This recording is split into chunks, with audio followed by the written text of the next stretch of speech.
Welcome to Down Outlands. I'm your DMGM Master of Ceremonies person sitting in the high chair, your King Ginger.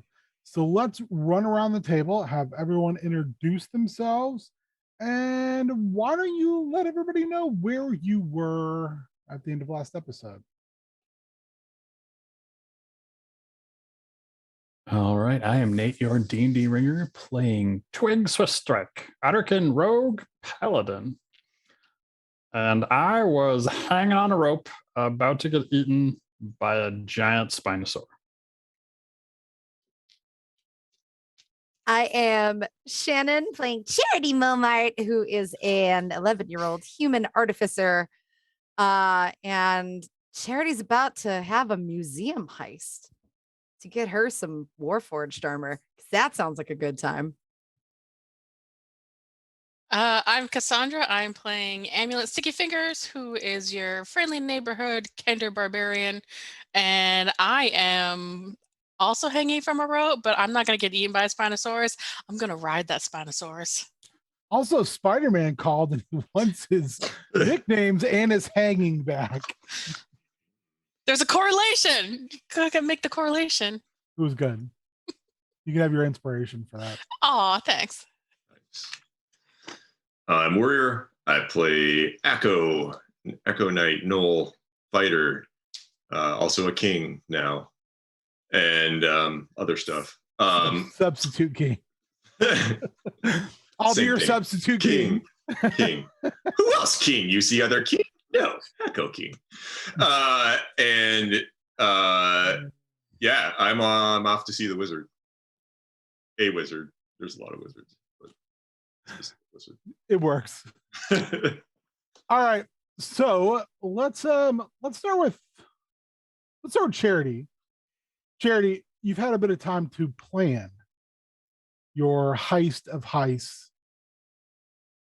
Why don't you tell me how you're going to go about this business? Okay. So, because she is a student of Evergreen Academy, and to get to the museum, they have to be fairly close to the academy. So, the goal is hop an airship, because the fun thing about Storm Song is there are continents that float, and that's where she needs to go, is to one of the floating continents. We're going to hop an airship, which is like basically a shuttle. They're very easy to do, easy to hop on. She has access to the museum as it is because of her area of study. So no one would look at her very funny. But honestly, her game plan is to just kind of go in and wait until it gets close to museum closing time. Push the button. Push the button, Frank. Push the button, Frank. And go inside and get herself that Warforged armor and tinker with it so that she can get inside and Neon Genesis Evangelion that ish. All right. Well, are you going to be disguising yourself? That's a question. Not initially, but she does have disguise self ready to go in case she needs to use it. All right. So when you're headed towards your airship, which you know will be bringing you where you're headed with Bliss in tow. First of all, I don't know as much about Storm Song as you do. Because I wrote it. Tieflings? Yes. Okay. Yes. Pretty regular, nothing unusual there. Yeah, nothing super unusual. The only race that kind of gets like weird looks occasionally is Azamar, because there's not a lot of them left. Okay. Ooh, man, stomach is unhappy tonight. All right. Why don't you make me a perception check as you're checking your ticket to get aboard the airship? Perfect. The Airbus. It's gonna be let's see. Let's use that one. Well, that's a crit fumble. This is off to a great start. Bliss also did not do well. It seems that she is a little overwhelmed with just the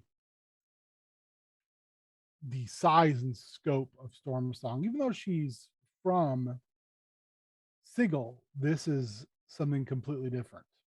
There are no sky ships in Sigil. No. So she's just kind of watching all of this and asking you questions periodically.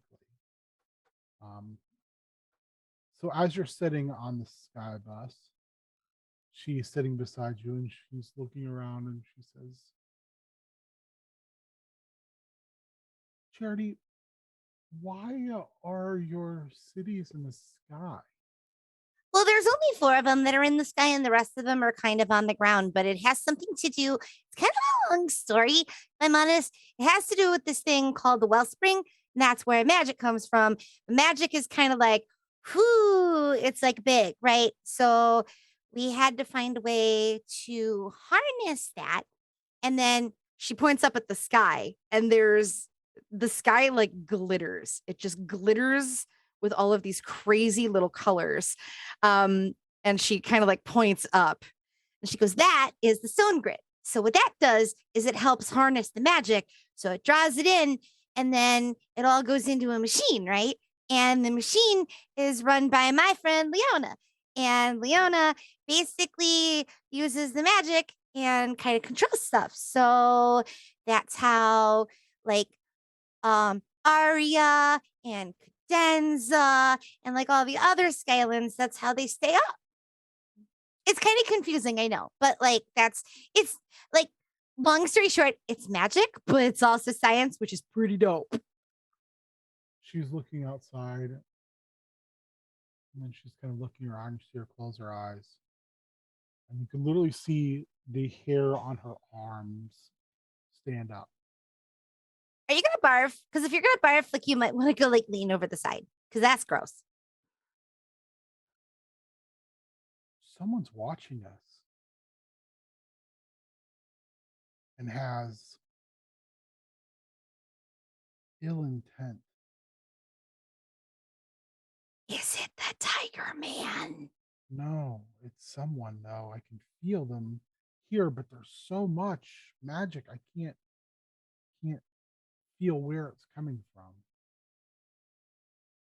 So kind of like look around and see if she sees anything. Very mixed crowd of looks like folks going to work and folks leaving work and the like. It's just a bustling air bus or air transportation. I don't know, air gondola, whatever you want to call it. It literally looks like a big like floating pirate ship. Very Final Fantasy vibes. Okay. Right. On this ship. But it's like very heavily laden with folks. So like when I'm seeing it in my head, I'm thinking of like boats coming into the harbor, at the Statue of Liberty where everyone is like up to the sides or so many people. And you guys are kind of sitting in an observation deck area. And she kind of looks at you and she grabs your hands and she says, in Sigil, I knew where to go, where to hide, where to be and where not to be.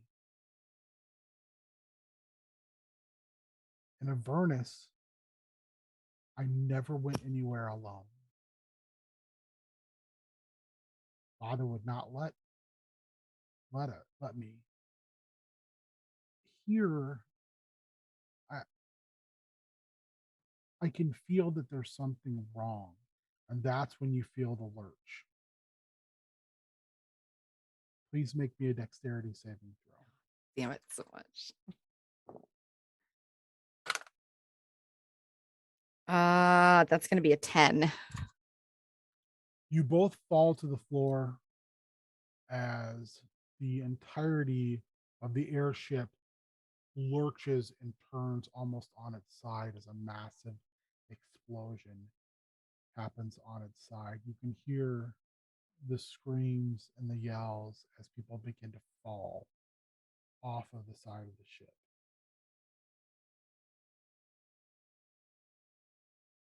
Let's go see what Akko's doing. Rude. Rude. Akko, the next day comes, you're still kind of a little banged up from your encounter with the unkillable zombie. And Presto meets you in the courtyard. And there's a lot of people now who, like, when you come walking out in your regalia, they kind of mob around you, and they're, kids are tugging on your cape. People are giving you flowers and food, bits of food, and chattering, and he's just kind of sitting on his horse, bemused. Please make me a perception check, please. 5. You can't quite understand, like, in the den, like, what some of the statements are, but you hear people, and they are making a lot of interesting statements about who you are, where you come from, but nothing is, you're able to grasp it because it's just this cacophony of voices. When you get to your griffin steed, I'm sorry, Presto is also on a griffin, not a horse. He kind of looks at you and says, how does it feel? He kind of looks you up and down. Feels good. Feels right. Yes, Yep, Gene.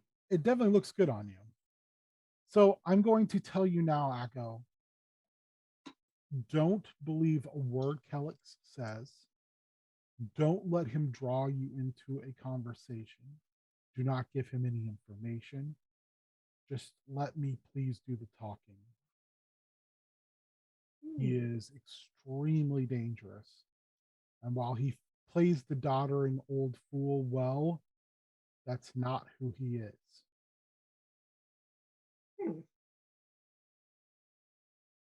It's a short trip via the Griffin, and you come to a black tower.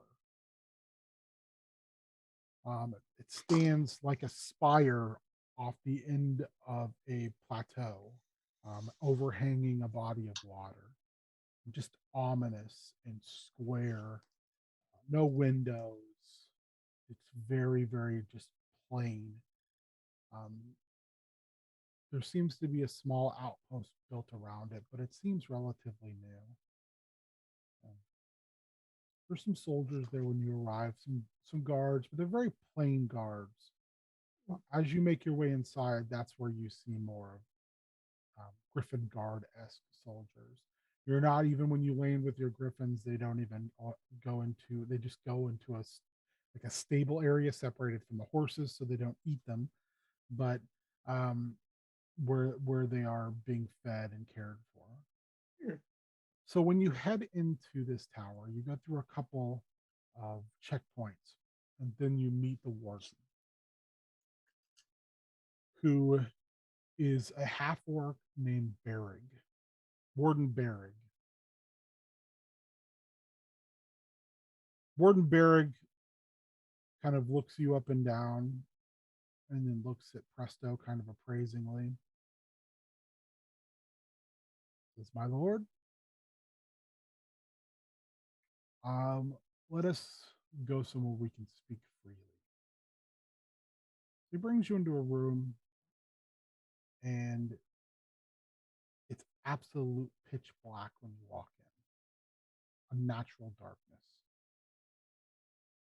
Do you want to go in the room? Go in room, not scared of dark. Easy. You go in and you find yourself in a dome, like a half dome, and that is lit. There's this field of darkness around it, and there's a chair, a very nice table, and some very nice chairs. And he bids you sit down. Go sits down. There's some drinks and a little bit of food on the table. And he looks across and he says, "My Lord High Mage, I need to let you know that while we're not the capital, and I can understand the excitement, the King's Choice as his replacement is not seen so positively here, further out on the outskirts of his territory. Why not? Well, to speak frankly, you run into the same issues that someone of my stature runs into. I am of orcish blood and descent. My people, by and large, are seen as nothing more than wandering, at best, wandering barbarians, at worst, bloodthirsty monsters. Hmm. You come from a race of gnolls, to my understanding. Now, you might be cursed to look this way. I don't know you, sir, but I've never met a gnoll that I didn't put a sword through. Hmm. Gnolls here, by and large, are at best scavengers and slave takers. At worst, they're a demonic plague. I'm hoping you can see why people on the outskirts are slightly worried. Racist. I would say unenlightened. Racist easy. I am attempting to always educate. That's how I received my position, by being very good at educating the people who serve underneath me and instilling their loyalty. I'm just letting you know it will be much harder for you. Good to educate. Akko good at everything. He kind of looks you up and down. He said, you wouldn't be wearing the king's robes if you weren't. Now, It's sagely. I am to understand you're here to meet Kelix. Can I inquire as to why? Presto just kind of looks over at you.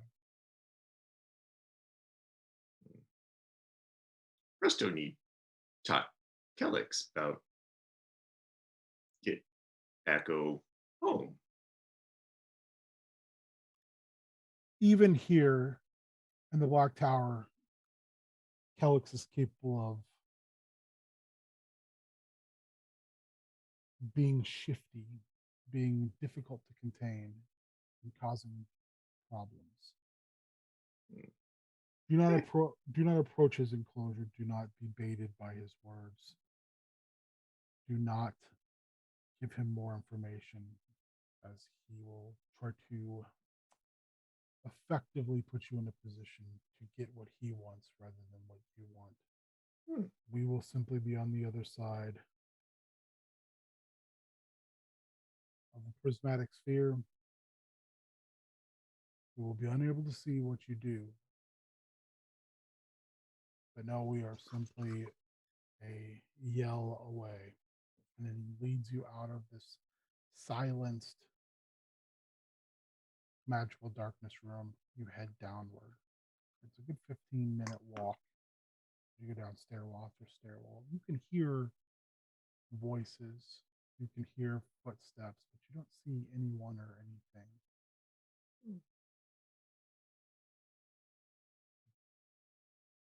You come down into a large foyer, and there's a whole set of mithril double doors.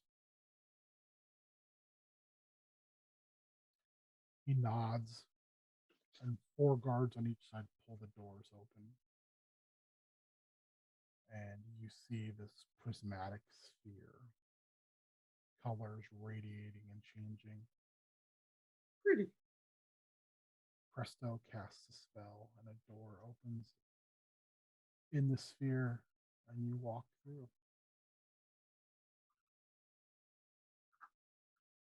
You're in the middle of a room. Across from you in the center of this room is an older, bald man in black and red robes, the long white beard. He has sharp, pointed ears, giving him very much an elfin appearance in that way.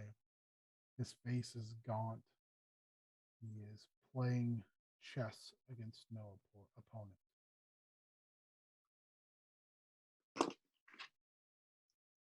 He starts to cackle in a dry-throated laugh. He says, I had heard rumors, but a knoll on the throne. Oh, presto. Failed apprentice. You and your children, you and your friends, what an incredible heir. And bids you to sit down. Sit down, King of Dogs. Perhaps we can bark our way to a conversation. Akko doesn't sit down. He's not supposed to do anything. Kellex tells him to do. Presto kind of looks and gives you a slight nod, like this is okay, but also kind of that look of what, you know what, make me an insight check. 9. He's giving you another facial expression message, but you're like, I don't know you well enough to get that. Oh, sorry. What? 7. You're like, yep, that's a face. Presto does sit down. Akko keeps standing anyway. He speaks to Presto, but looks at you the whole time. Just What do you stares at him. want? This is already boring me. Are you boring me to death? Is that the goal of this imprisonment? Slowly kill me with these tediously long conversations. You could just let me out. Your king, and then again kind of smiles, a wry half smile at you. He's freed the land of evil. What harm can an old man do? My allies scattered to the four winds have left the plain. I mean, how long has it been since you've even seen part of the Horn Society? Tiamat driven back to Avernus. Avenger. A waste. You'd let me live out my final days quietly. So what do you want? Presto looks up at you kind of like you should talk now. It's like you said that talk. Akko can travel. Need help. Learn how. He looks at you and says, travel. Akko. That's intriguing. You're not from here, neither is the boy. Which is funny because Presto's a full-grown man now, but he continues to refer to Presto and his friends as children. Makes sense. He's old. He is old. He looks at you and he says, so you can travel like they travel. So you're another meddling child. No roller coaster. Different. I would have gotten away with it too if it wasn't for these meddling kids. Different. Different. How different? Better. Elucidate me better. Akko clearly does not know the meaning of the word elucidate. He just sits and waits and just kind of goes, You do this without control. Clearly. So you aren't casting a spell. You're not using an item. No. No well of worlds. No pendant. You're not moving through the astral sea. You are literally moving from plane to plane. Akko has power. You could show me this power? Presto just kind of looks at him and is like, I don't think that is what we're here to talk about just yet.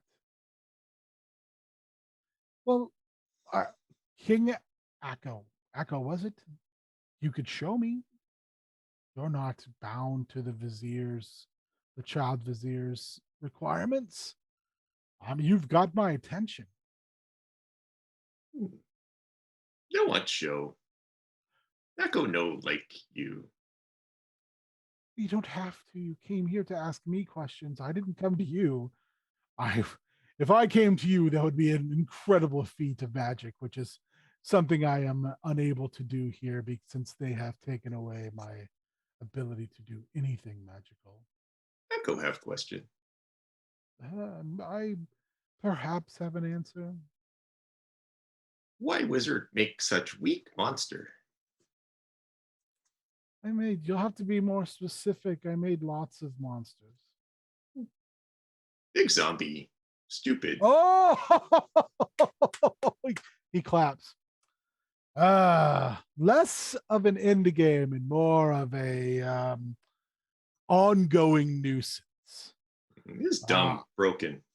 Well, let me tell you something about making monsters and making long plans. I don't do anything without a reason, King Akko. Not a single solitary thing. I'm not sitting here because they want me to. I'm sitting here because I would like to sit here. I made that zombie to distract King Eric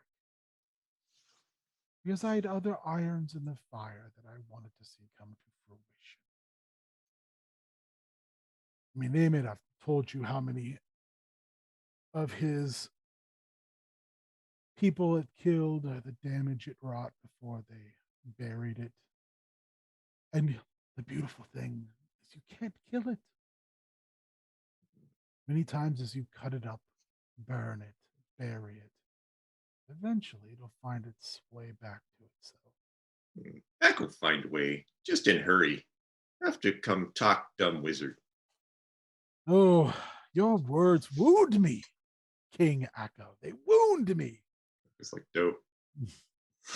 Here I was hoping you would see in your kingly wisdom to let an old man leave on his own terms. The only reason they keep me here is because they're afraid. Afraid what? They're afraid of what I can do if I so choose. I am like you is the fact that I create my own destiny. And I would very much like to see this power you have. I find it frankly intriguing, more intriguing than the child vizier, his hat, or any of the other meddling kids from this, what did you call it? Roller coaster? Roller coaster.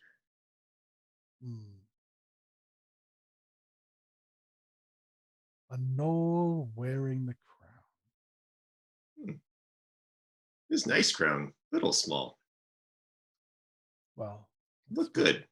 That's because King Eric is a pinhead. So laughs. So, if you don't have any, you're not going to show me, and you don't like me, and we don't have any other dialogue, I suppose I'll get back to my game. It's okay. Akko can figure out. Presto think Kellex know.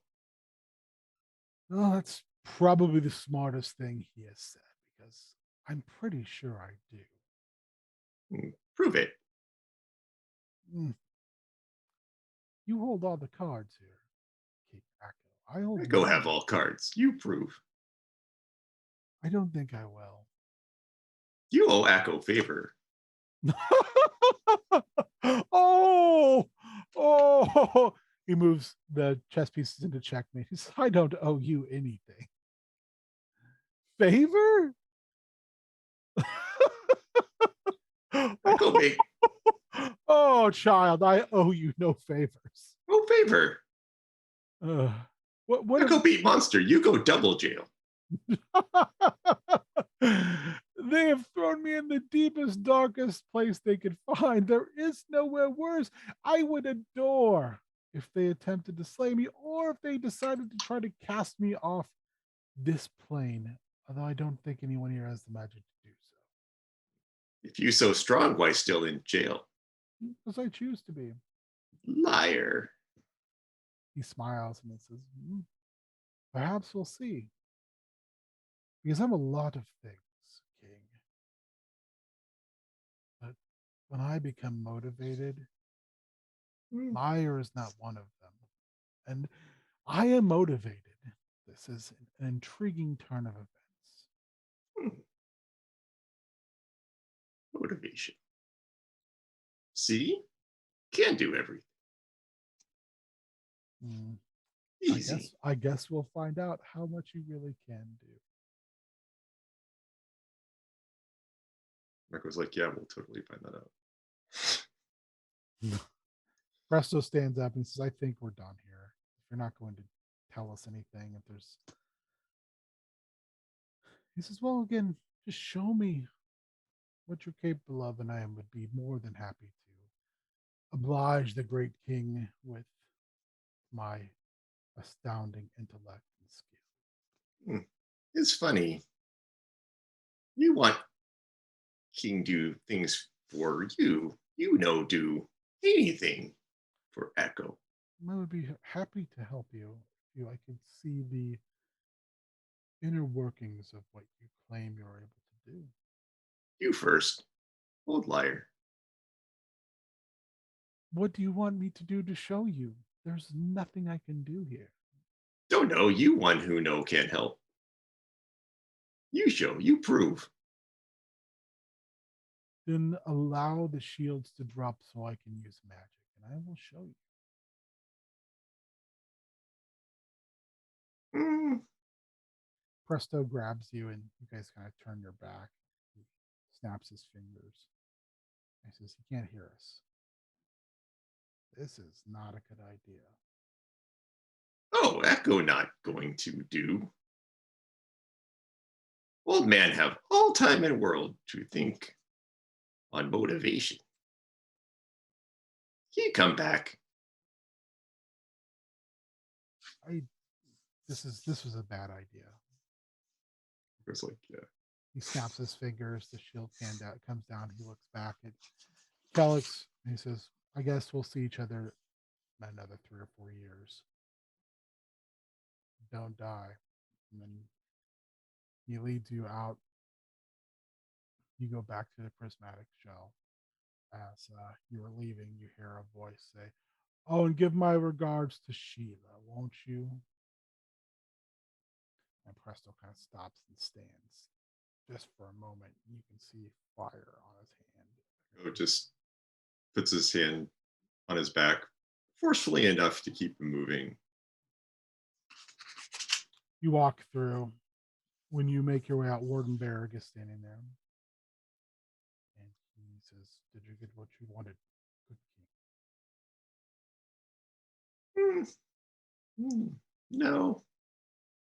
This crazy old man. Waste of time.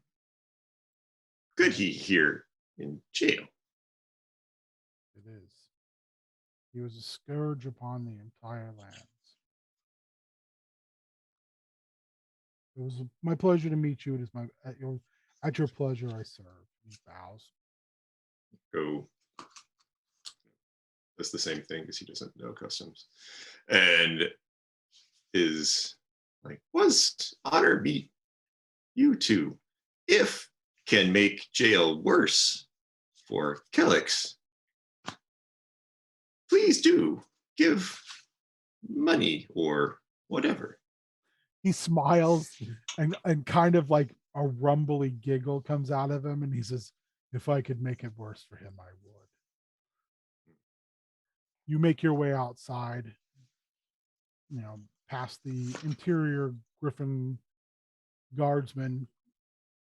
I want you to make me another insight check.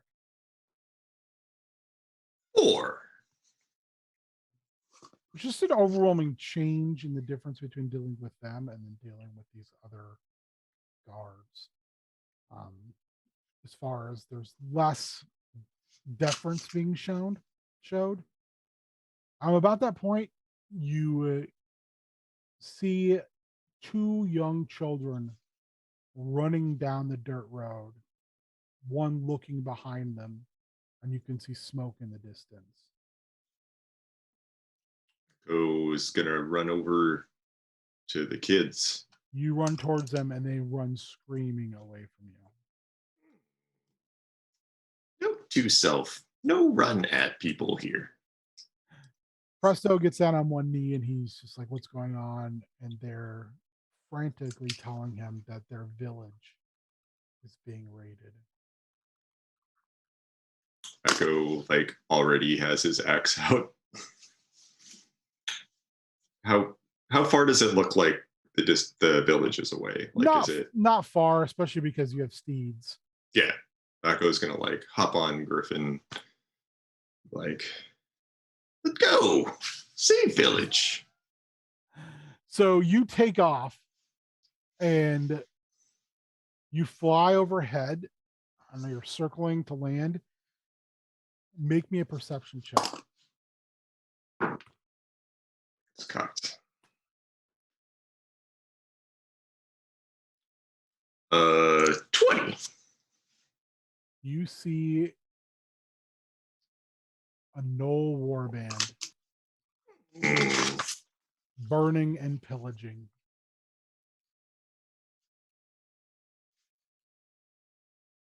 Akko's gonna land. You land and the pillaging stops momentarily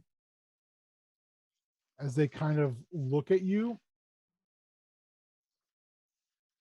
and they are laughing and kind of grunting, and it's obvious communication, but it's very, very guttural and harsh. I would like you to make me a perception check.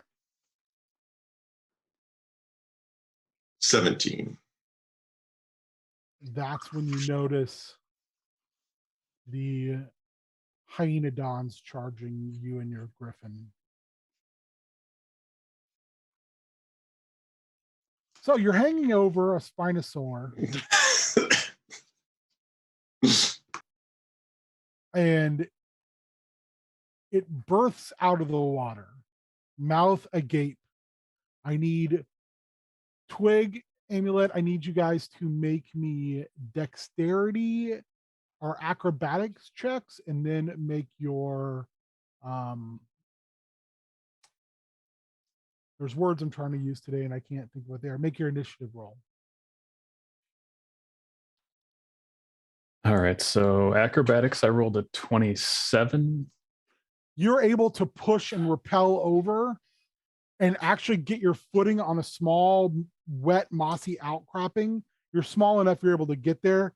So it can't like get to you directly. It's going to have to get out of the water to get to you, but you're able to definitely stay safe for the moment.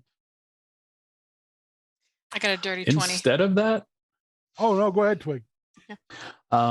so its giant mouth is open coming toward us, right? It is. All right. So I want to jump into its mouth and grab its uvula and just start attacking it from the inside. It's totally gonna work. All right. What'd you get? 17? 27. 27? All right. Yeah. Go ahead and make your attack.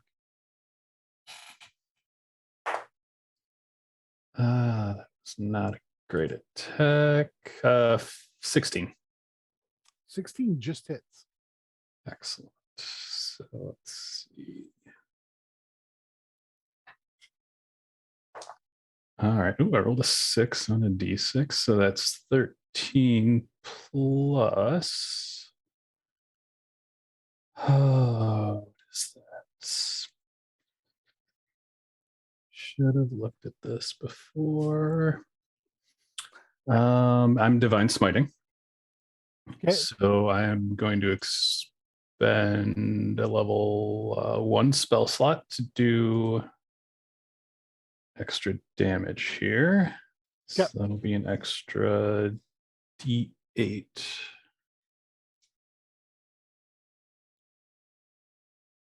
Nope, Sorry. Expend 1 spell slot to deal an extra 2d8.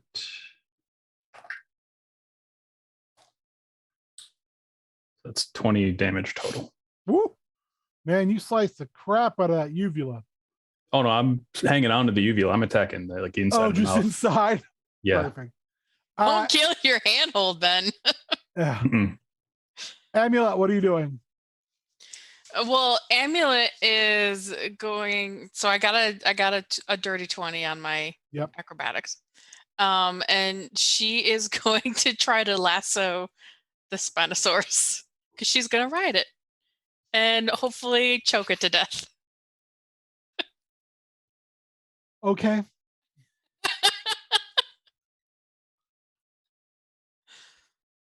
So I don't know what I roll to lasso something. It's just an attack. Sweet.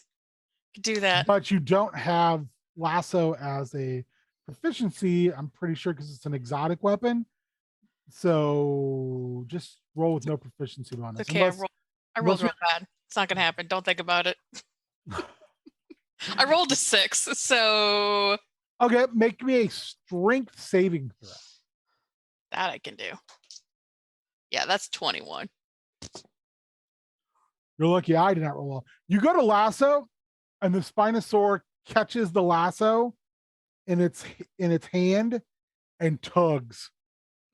And you start to go and you just wrap your arm inside the rope you already have, and you're basically like Captain America holding a helicopter against the building.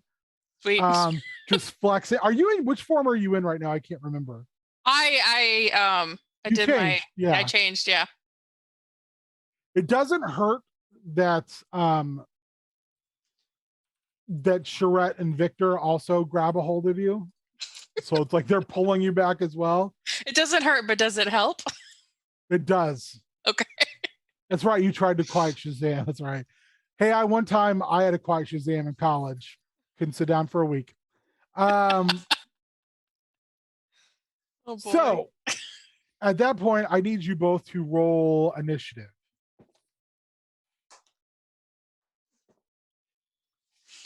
Oh, that could have gone better. I got a 5. I got a 20 total. Woo. Yeah, I got 5. It's gonna go Twig, Spinosaur, Amulet, Victor Charette.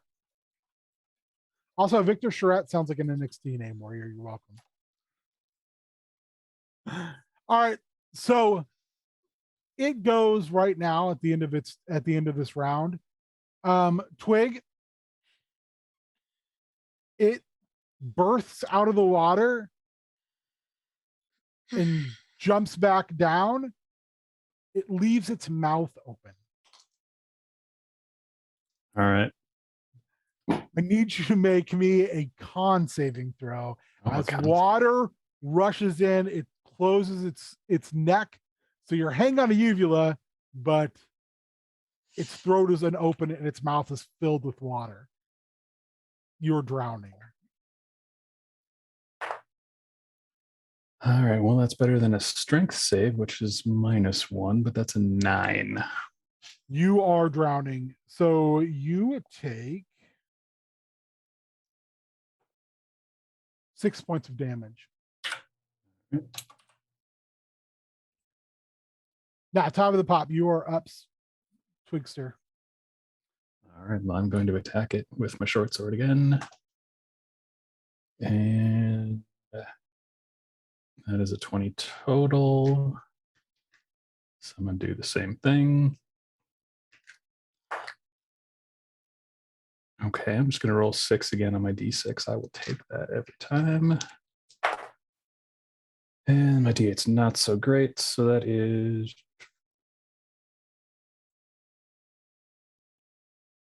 19. Points of damage. Yes. And the Spinosaur comes out and births again. Or breaches. I can't remember. What is it? Breaches? Is that what it's called when they jump? Sounds good. I can't remember if it's breaching, right? That's what sharks do. I think it's breaching. Birthing sounds really gross to Yeah, me. it does. It's breaching. Yeah. It is going to roar. And while roaring, it is going to spit Twig out. So, first thing I need is Amulet and Shret to make wisdom saving throws. Oh, I'm so good at that. Well, I don't think this can affect you anyway.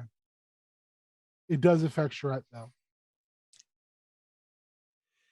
You can't be frightened, so it doesn't affect you. Yeah, the one time doesn't matter. I rolled a crit. So. Damn it. With your crit, I'll give Victor a chance to re-roll, so he'll roll at advantage because of your crit, and my bad rolling continues.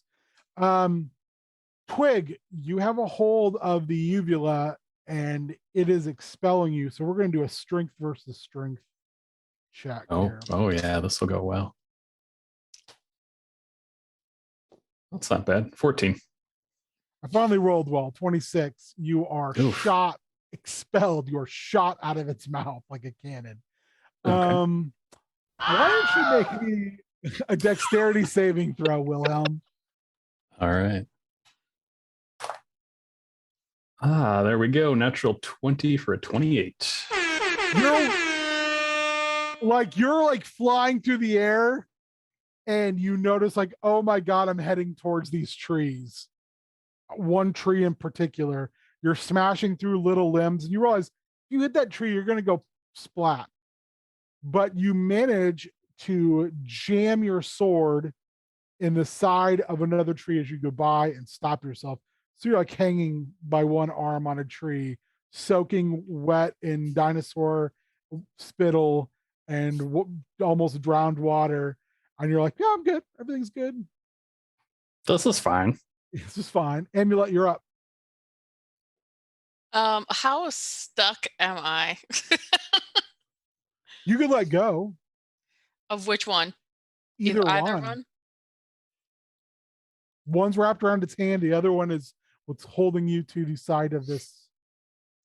I am going to let go of the side of the mountain, and I'm going to spring myself forward and try to land on the Spinosaurus.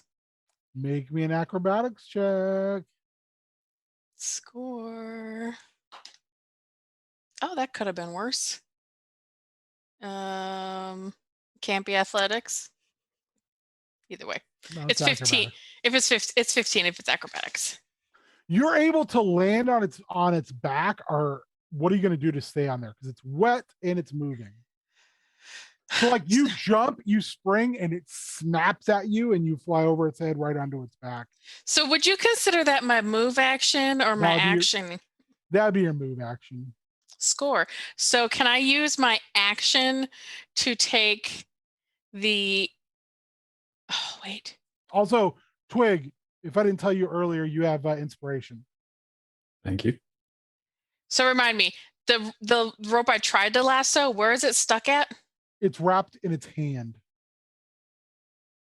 Okay. Claw hand. So as my action, can I use my telekinetic power and use Mage Hand to bring my end of the rope from his arm around his neck, all the way around? I'm gonna try to pin his arm to himself. So you're bringing it around so you have both pieces of rope, and then you can pull his arm against his head. Yeah. It's complicated, so you could say no. I'm just curious. No, I'm just... Mage Hand is what? You can carry 6 pounds? It's like under... I know it's under 10. It's 10? Yeah, you could totally do that then. I could do that?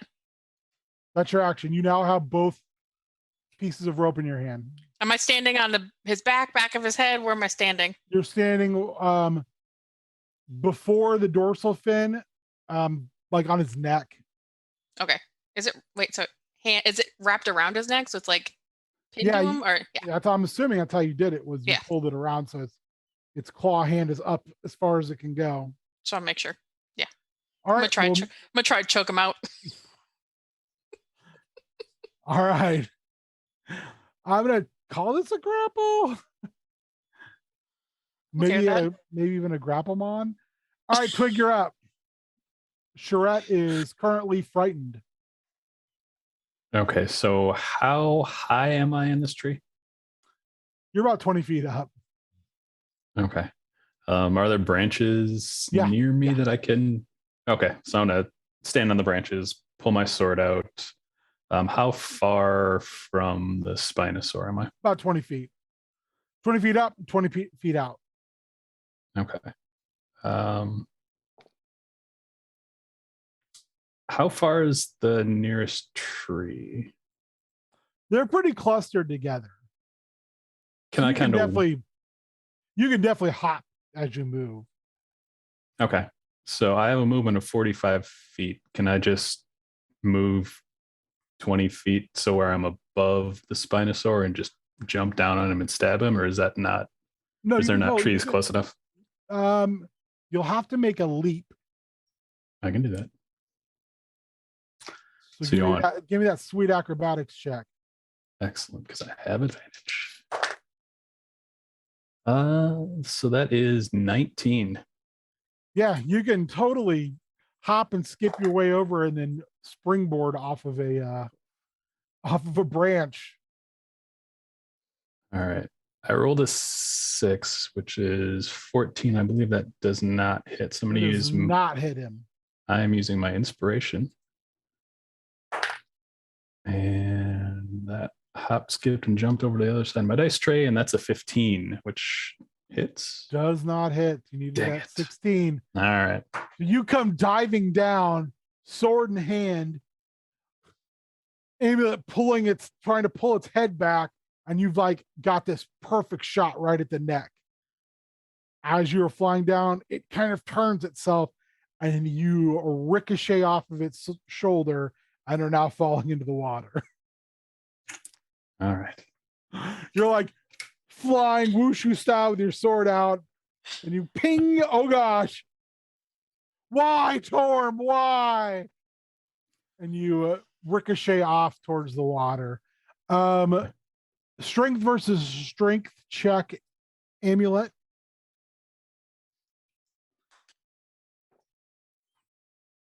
So just a check, not my save, right? Not your save. Still an 18. And not enough. What? He's got a +8 to his strength. I Can mean, feel the rope starting to actually break as its arm is pushing away. That's its turn. It starts to submerge though. So you're on the back of its head, which would be the last thing to hit the water, but it's sinking down. Make me a perception check, or actually make me an insight check. 14. Definitely Swallosaurus. It is eyeing Twig just with its eyes. It's not even caring about you now. The rope's broke. It's eyeing him floating in the water. Is it broke or breaking? It's not if you put any pressure, it's just going to snap. Okay. But you're up. Score. You know what? Go back. Twig, make another roll because he should have been an advantage. He was restrained. There we go. 19. 19 hits. So All right. backtrack on all that. My bad. Retcon. I'm just going to keep rolling 6s on that lovely green D6. So that's 13. I'm going to use my. No, we'll just do the 13 damage. But so when you're attacking him like that, Twig, what are you doing? So I know where you're at. So I'm pretty much leaping at him with my sword in hand this way, kind of just trying to run down his body there. Well, you put a slice in his thick hide. So you're going to go directly in the water. That's fine. But you hit that water in your I can swim. all your lovely waterness.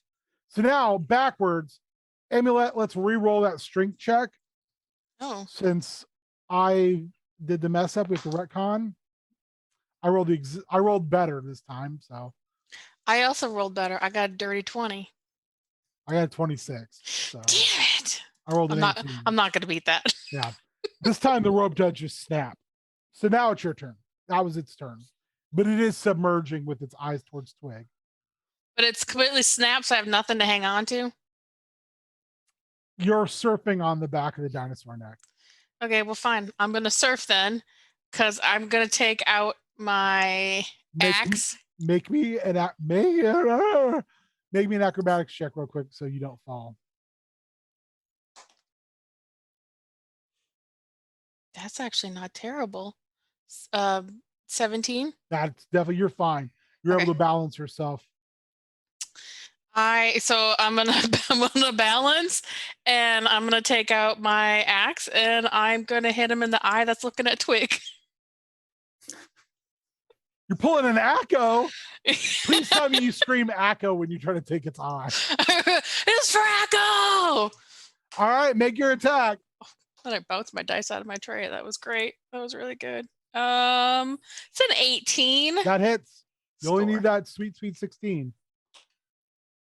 Oh, and I got 2 attacks. So do you want me to just roll both of them? Yeah, roll again. Oh, that one was better. That one's a 23. Okay, so that's. Oh god, I almost rolled max damage on both of those. You got the vapors. Got the vapors. I'm so Ooh. excited. I got the damage vapors. 23, 26, 29.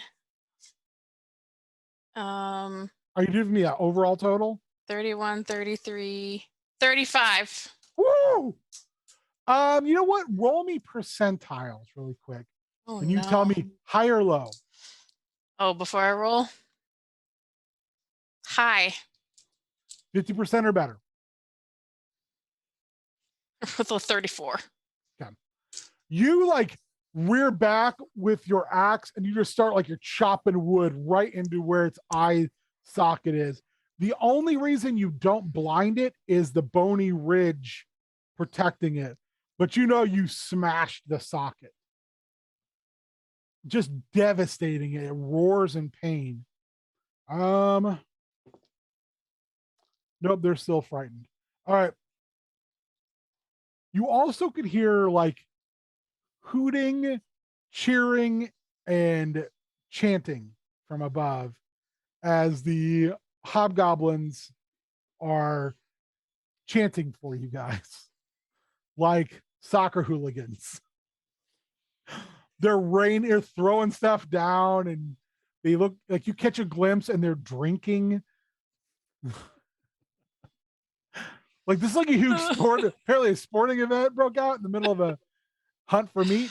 And that's when you feel the water just rising up as, oh man, warrior, I thought that was Budrick walked by for a second. I was like, Budrick?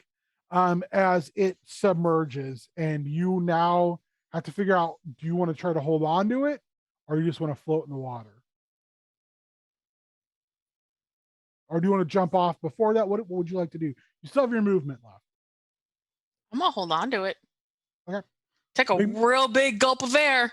Make me a strength check, please.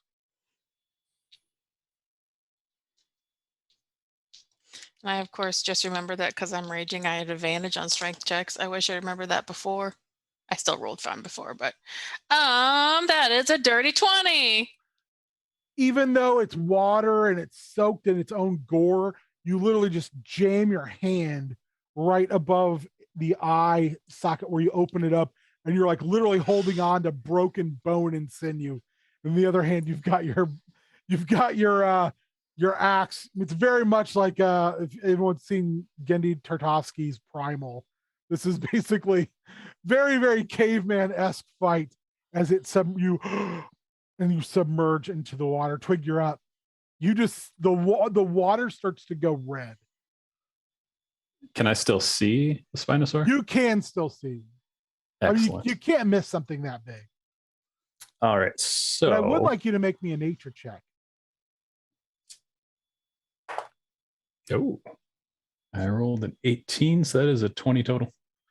So you're like floating in there in the water, like swimming, and then you're like, oh, that's a lot of blood in the water. That's a lot of blood in the water. Well, that's not good. So now I'm wondering what else is here, but I'm going to worry about the thing in front of me.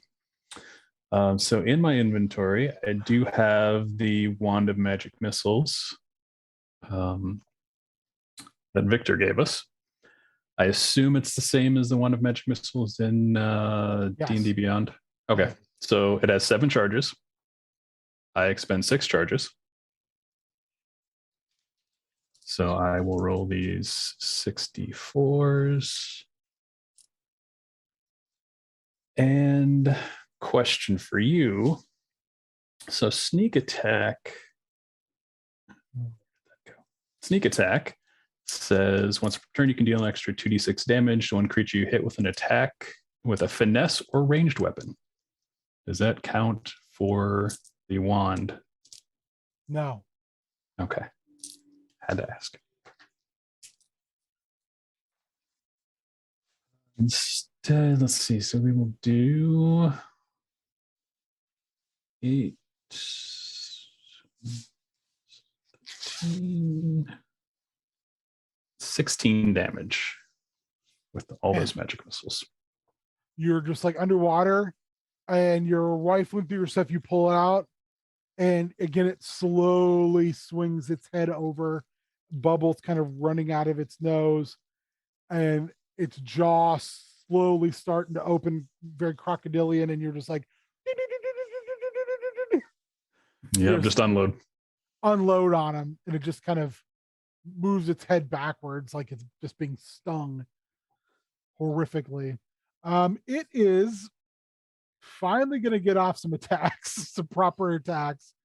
It's going to duck its head and make 2 claws at Amulet and 1 bite at you, Natester. All right. Gosh, you guys have put me in like the worst situation here. So 2 claws. I'm pretty sure these both hit Amulet. 29 and 28. I get to try to make a dodge or anything. Why would you That- get to do that? I don't- Is that an ability you have? I don't know.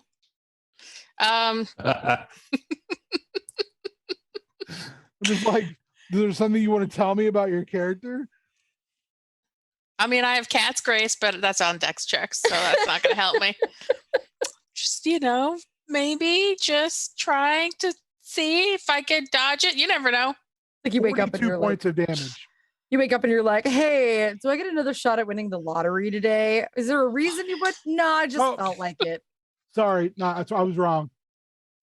56 points of damage from the 2 claws. You are raging though. It's true. It's true. And I did have some temp hit points, which was good. Please don't kill my friend. Here comes the bite. I'm not raging. 21 to hit. Yeah, that hits. This could be bad. In my shock, I can't do math now all of a sudden.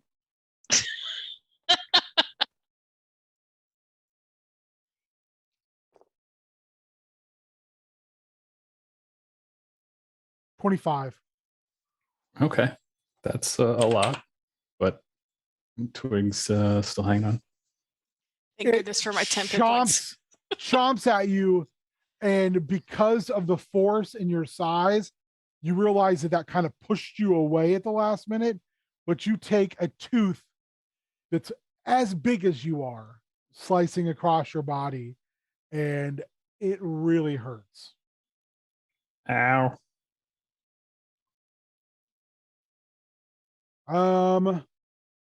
You're up, Amulet. I just realized I did my math wrong. Math can't be wrong. It's my thing.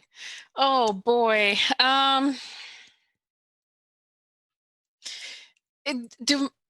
Does my attack do less damage underwater?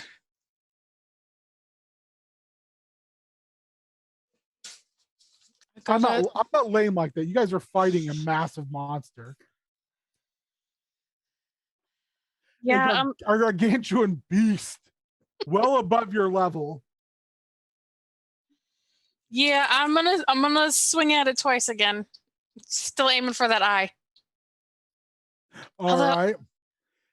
If I aim for the eye, it's not really gonna do anything once I just love Akko, like, yes. I was trying to think of so Live through me. I know, right? Witness me while you still can before I cut your eye out. Right, yeah. Except if I take an eye, that won't make that much of a difference. He's still gonna be able to fight. He'll be pissed. He still can fight, right? You guys are doing damage. It's not like you're not doing damage. I know. I was just trying to figure out if because does his scales go like? Is there any way I could use the scales to like climb down around his neck? Or no? No. Okay. No, Then I mean, you could just swim down. I don't think my swim speed is fast enough for that. You're on his head. I mean, it's not that far. I mean, I'm going to say your swim speed's probably half your movement. You can totally get down. It's only like 15 feet. If I get down to his neck, is there something to hold on to? Did I see enough of his head out of the water to see if there was like scales or something? Well, his skin's not taut enough where you can't just try to grab a hold of it like a fold of scaly flesh. Okay, that's what I'm gonna do. I'm gonna swim around his neck and I'm gonna try to grab on and I'm gonna take 2 swings at his neck. I'm gonna try to chop his throat out. First things first. Okay. Make me an athletics check to grab a hold of a handhold of dinosaur flesh. Okay. That's inspiration. 19. You reach out and you grab that fold of scaly flesh and you grip it hard with your hand. Make your 2 attacks. He's gonna feel that pinch. It's gonna hurt him for like half a hit point. Oh, those are good attacks. Those are good attacks. That is a 19 and a dirty 20. Oh. Okay, so as you're rolling that damage, he's going to use a legendary action and he's going to swim deeper. That's good. That's good. That'd be great. Your ears start to pop.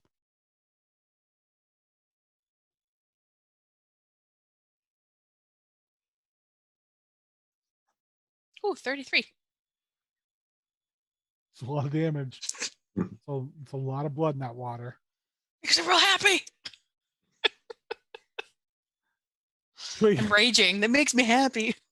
Oh, I bet it does. So now he's gone from sinking and kind of paddling and attacking from kind of like an upright position to down and moving downward his full speed, which is 40 feet. So you are well down in the water at this point. You're probably 60 feet under the water. I need you to make me a con saving throw, or we'll just call it a con saving throw.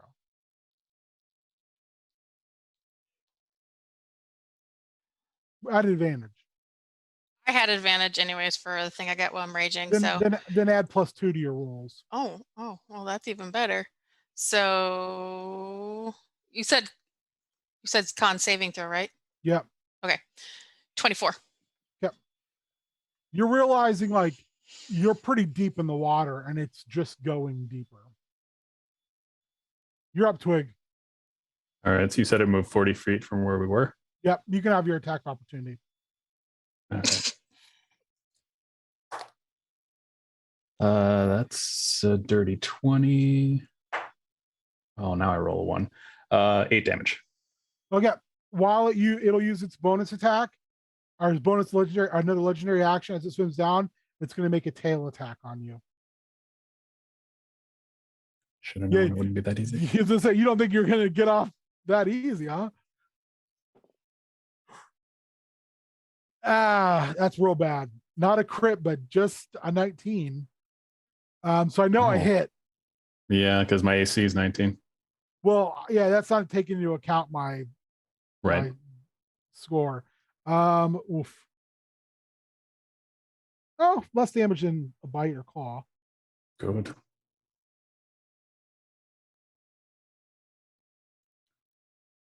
Sorry, I gotta find all this dice.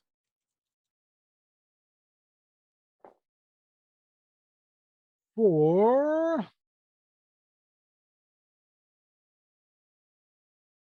20 points of damage. I'm sorry, how many? 20. Okay, well, I'm down. So you get bludgeoned against the wall, and you just of the interior of this watery space, and you just start to float. We all float around here, Twig. Make me a death saving throw. Of course. 2. The Spinosaurus is going to attempt to shake you off, Amulet. Strength versus strength, please.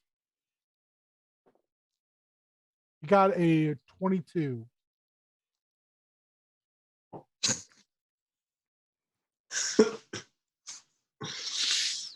I had advantage and I rolled 2 2s. Oh. My God. But I'm gonna 22. use 22. I'm gonna use my inspiration. Yep. Oh, that's better. Okay, I rolled a 19 that time. So it tries so hard to shake you off. That's its move. And you're like, nope. So I will only give it its 2 claw attacks.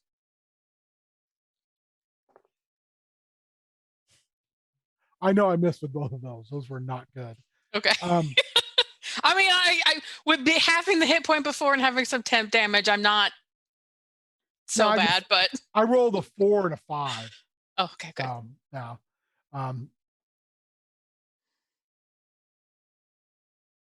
Twig, all of a sudden you kind of wake up. You're crackling with energy, and you're actually starting to fade. And you look up, and Charette and Victor have a hold of you. And Can I try to not? make me a wisdom saving throw. All right. Oh, that is 17. You just find your, what is your like mental happy place, like your mental point of stability? Swimming around in a giant fancy bathtub. Are there bubbles? Oh yeah. So as you start to like Kirby crackle and start to actually planeswalk, all of a sudden you close your eyes, you take a deep breath, and you see yourself swimming through the crackle. And then the crackle starts to change. You feel yourself swimming through the water, and all the crackle becomes just bubbles, and you're popping them with your little snoot as you move through. And you take a deep breath, and you're like, and he is using some type of gel that's like moving, almost like a moving blob across where you know your ribs were horribly mangled from eating a tail. But they all of a sudden feel a whole lot better. And then the blob falls off of you and is turned like a putrid yellowy red. Is it dead? Yeah. It's just a healing ooze. Oh no, the sorry, giant dinosaur. No, not at all. But we're no longer freaking out. So, and touches a thing on the side of his head, and a bubble comes over his face. You What? by the way, you get back 9 hit points. Excellent. It's not my turn yet, so I will not do anything else. It is Amulet's turn. Okay, so not to create more of a problems for myself than I need to, but am I assuming that I'm still like not gonna? I'm still holding my breath. I'm not passing out. Oh, we'll get to that at the end of your turn. I want to disengage before that happens. I'm not passing out under the water. I know better. Do you want to check now? I want to make sure that I still have enough air. Make a con saving throw. Score. Currently, it's only a 10, so that's all you got to get. Oh yeah, I rolled a 15, so Yeah, you're fine. Like Okay. you know that you're deep, and if like you have to try to swim away, it's gonna be not good. would you consider me taking something out of my handy haversack as an action? I would consider that one of your attacks. One of my attacks, but not Yeah. both of my attacks? No, I'll let you get another attack. I'll let you get one of your attacks. Then. Okay. So then, in her head, because she can't speak underwater, she's going to go, well, this has never been bad before. So she's going to reach in her bag and she's going to pull out a ring. And she's going to pull out a ring that's got a bunch of tentacles on it. And she's going to put it on. And then she's also going to swing with her axe. Doesn't know what it does. She doesn't know anything, but so far everything she's pulled out of her bag and used has worked out. So she thinks it's always going to work out for her. All right. Well, that's a.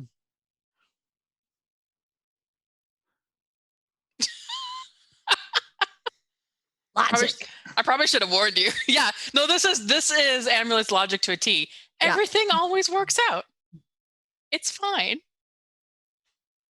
Everything in the bag is a benefit. None of it will hurt me. So.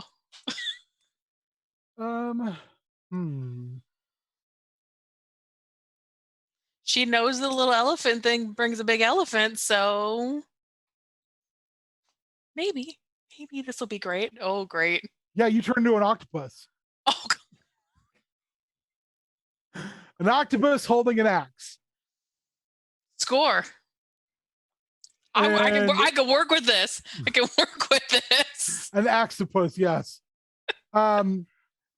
You turn into an octopus. You've still got your octopus suckers attached to its flappy reptile flesh fold. And like even it looks surprised as you get ready to swing your axe. And we go back to Charity. I mean, hold on, Ben. No, Twig did put in the chat. I got 8 arms. Can I, 8 swings? No. it's still one axe. You get 2 swings. This time you get 1 swing. Punch it. Do you want me to roll the swing, by the way? No, we'll get to Wait, that. okay. Oh my god! still You guys got- are you- killing me. You still got your stats. You just get all the octopuses hold breath and all that stuff. Oh my god. Okay, so ignore the stats. Got it. Yeah, we're gonna ignore those stats. Thanks. No, you know what? We wouldn't. You are an octopus. I'm an until you- octopus, so. Yeah. All right, Charity. Yes, flourishing. Ah, yep. Boat go boom. Boat what go could, boom. What could go wrong from here? Make me a perception check, please, as you're getting into position with your treads onto the now sideways boat is the swan. That dice is in timeout. That's gonna be a 9. You're so involved in what's occurring that you don't have time to kind of see anything on the peripheral. But you are definitely, the ship is turned itself onto its side and it's starting to free fall. I hear a kitty. It's like it's not mine. I'm guessing that's Budrick. Oh, it's Frederick.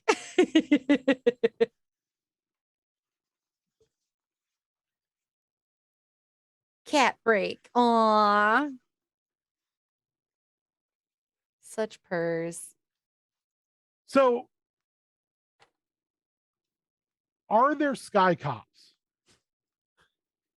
on Storm Song? Are there sky cops? Not really. Because the Okay. problem with Storm Song is they are they're complicit because they've had nothing goes wrong. It's like a utopian society. Like nothing happens. Okay, Everything is great all of the time. perfect. Yep. All right. Except now. Except now. Yeah. All right. So valid. people are falling to their deaths right now. This Uh-huh. is bad news bears. Yeah. And you are being thrown around inside of this cabin. And you are going to take 2 points of damage. Okay.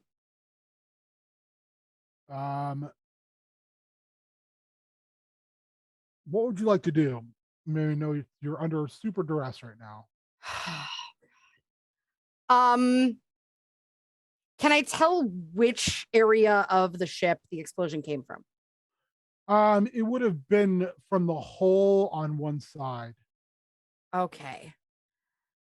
She's going to try and get to the control room for the ship and try to, I mean, it's magic. It's not like water's going to fly in. She's going to try and fix the mechanisms so that the boat can at least right itself and they're not like plummeting to their doom. All right. Are you letting Bliss know? Yeah, she'll literally call out like, I need to stop this. And She grabs a hold of you and bam, in a puff of brimstone. And you're in a gaping, you're beside a gaping hole in the side of the ship, in the hull. Beside a gaping hole in the hull of the ship. Okay, that sucks. She's gonna try to get her way over to what's still there of the mechanism and try. She's holding you. You don't have your treads currently. Oh my god. They're up there being thrown about. Okay. You need to get me over there. I need to fix this. She runs over to where you're at. She's like holding across the wall to keep herself steady, but she gets you and she's like, I can get us off to somewhere. I have a couple more times I can do that. Not gonna matter. Can't let people die. Gotta fix this. All right. I would like you to first make me an Arcana check. Also, my voice is like this air quality is doing something. So like Charity's hit puberty and is very squeaky today. That's gonna be a 21. You diagnose the issue very quickly. Someone planted a bomb in here, an alchemical bomb. This was sabotage. And you think you can probably fix it. I want you to make me a sleight of hand to utilize small tools to get in and work with this.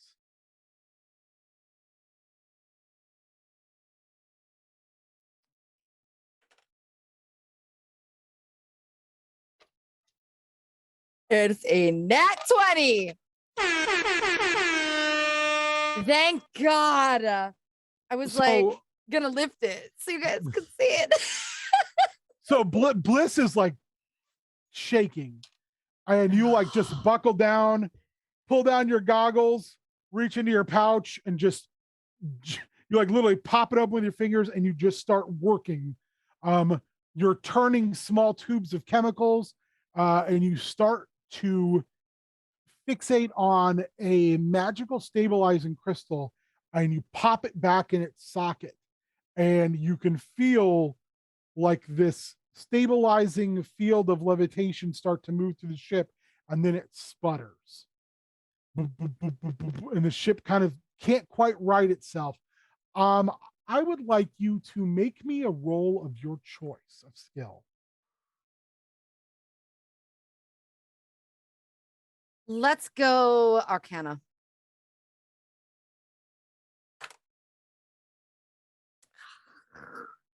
That's a 14. You're looking at it and you're able to diagnose the issue, but you couldn't quite get to it. So the ship is still kind of turned and it's heading downwards, but its descent has slowed.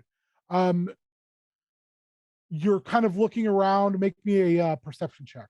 Okay. That's a 12. You see a couple bodies on the ground that are burned and dead. They look to have equipment on them, but you can't immediately tell if they have what you need. She kind of freezes up when she sees that. Like it's one thing to see this somewhere else. It's another thing to see this in her safe space. So she'll just kind of like point at them with like one kind of shaky finger. Bliss kind of moves you onto like her back, like Yoda style, and then just grabs pouches. And she's like, what? Tools. She just starts to dump them out. What? If I look at everything being dumped out. Make me an Arcana check. Awesome. That's going to be an 18. You see 3 tools immediately that can help you. So I would like you to make another sleight of hand check with advantage. Okay. 17, 19. Just as the ship pops into the side of a building, you stabilize it. And the levitation system kicks all the way back on. I'm not exactly sure how the ships work, as you can probably guess. But it's basically kind of halfway lodged into the side of a building. But it's flight worthy. And the screaming gets quieter. You see 5 bodies in front of you. 4 definitely look like crewmen. 1 does not.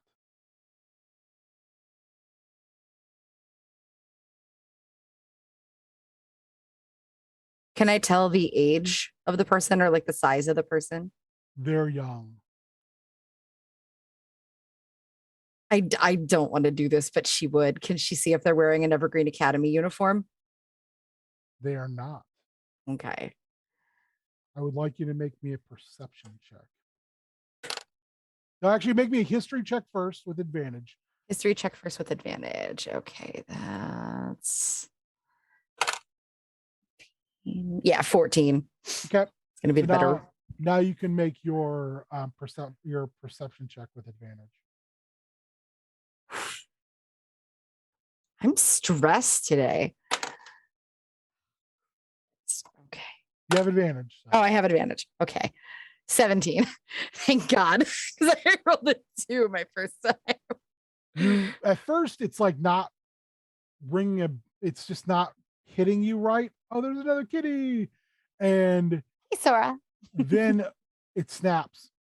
That's one of the students from the parish. And you look down on the burned outfit and you can see a tattoo of a tiger claw.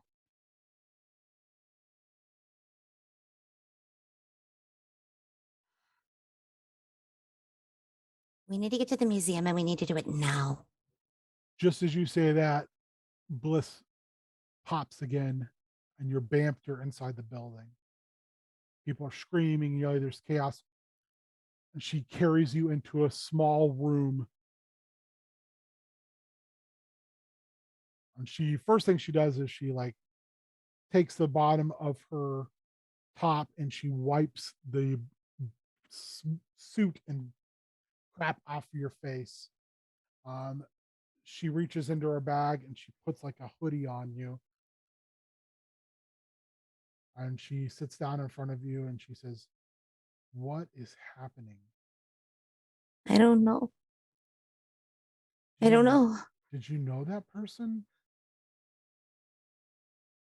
Kinda. I mean, like not really. Like I couldn't really tell you much about them, but I know where they came from, and I know who they're working for, and I don't know what to do. You hear a voice on the edge of your nose that says, well, we do what we came to do. Third best friend, we steal that Warforged from that museum. Yeah, but what about the people? What about the people? They were just on a boat. They were just trying to get to Aria, and that's all they wanted to do. They just wanted to go to Aria. But if they were going to work, or they were going back to Archilia, or what? We mourn, and by we I mean you, after this is over. Because they're going to keep coming.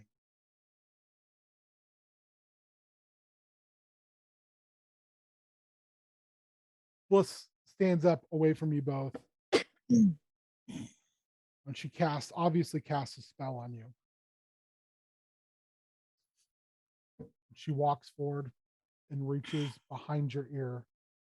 She pulls off a little tiny piece of metal. She crushes it between her fingers.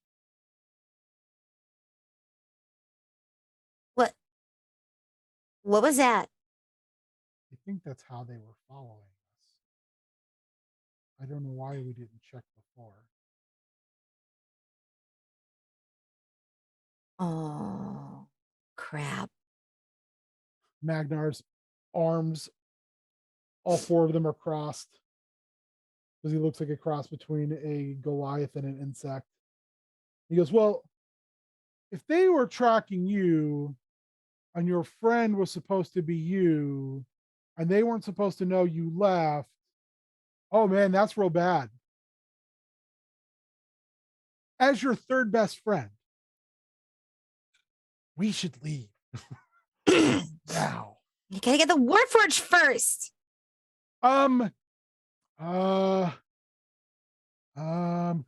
So this place is like magic, right? It's all magic. Yeah. So like teleporting magic. I mean, Can't we just, encourage someone to teleport us where we need to go? She just kind of sighs and looks at Bliss.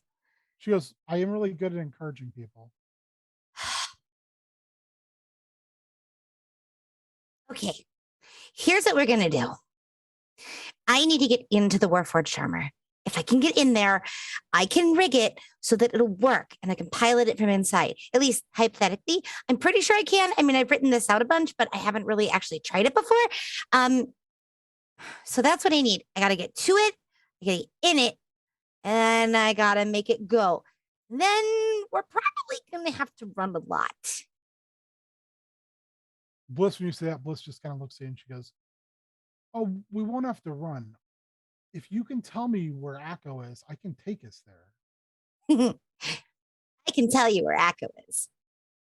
Okay, but we need to get to where this this armor is. And you feel the little buzz, and then you know that he's setting in your ear and he says, teleport. Just get us to someone who can cast teleport.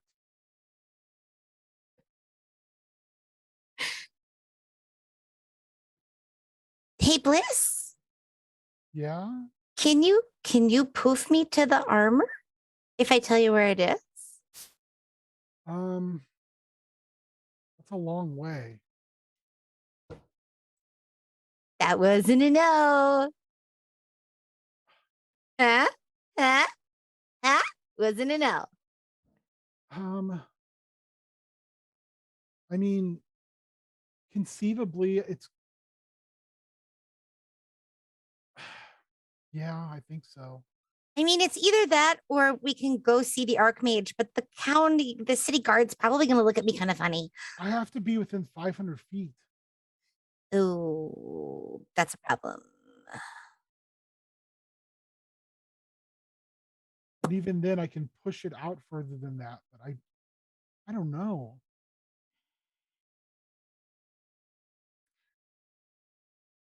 Okay. She's going to try something.